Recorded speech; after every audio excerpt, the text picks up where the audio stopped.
Ya, apa yang terjadi ketika kita mengalami galbay di aplikasi pinjol resmi Indosatu nih di tahun 2025 ini ya, karena aturan dari tahun-tahun sebelumnya tentunya di tahun 2025 ini tidak bisa disamakan, ya terus update, terus berbeda.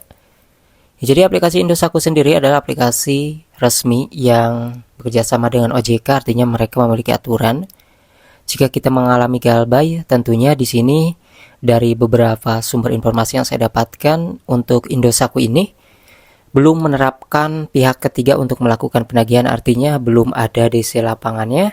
Tetapi di sini belum tentu juga di tahun 2025 ini ke depan itu bakalan ada DC-nya ya.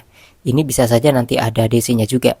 Oke, jadi aplikasi ini sudah di-download sekitar setengahnya rata-rata dari aplikasi pinjol lain, yaitu 5 juta download ya. Biasanya kan yang lain itu rata-rata di 10 juta download, ini baru 5 juta pengguna gitu ya. Nah, walaupun sampai saat ini aplikasi ini dikabarkan belum ada DC lapangan ya tentunya ini kedepannya bisa saja mereka akan menurunkan DC jika jumlah tunggakan ataupun nominal yang kita tunggak kayak di aplikasi pinjol Indosatu ini itu lumayan nominalnya tinggi dan daerah kita juga dekat. Namun yang pasti mereka ini sebelum melakukan penagihan datang ke rumah tentunya mereka akan memberikan surat peringatan terlebih dahulu ya. Jadi kalau misalnya belum ada surat peringatan biasanya sih tidak akan datang ke rumah.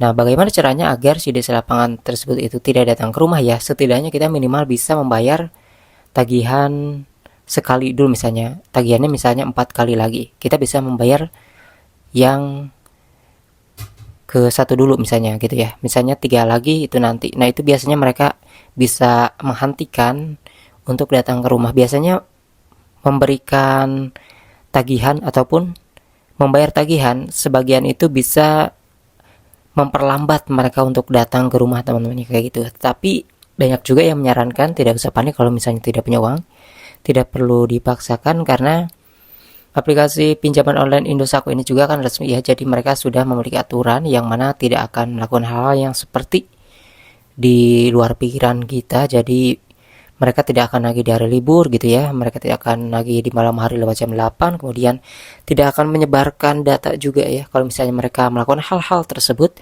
maka itu bukti-buktinya simpan aja untuk dilaporkan ke OJK, nanti mereka akan melakukan penagihannya juga malu ya.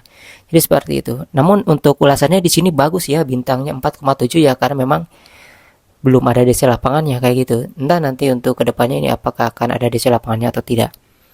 Kira-kira buat teman-teman yang sudah tahu informasi ini mengenai Indosatu yang mungkin pernah didatangi DC ataupun mau didatangi DC ya, tulis aja di kolom komentar karena si DC lapangan Indosatu ini juga tentunya bisa berubah-ubah untuk penagihannya ya, apakah menurunkan DC atau tidak, bahkan bisa menggunakan lembaga lain untuk melakukan penagihan.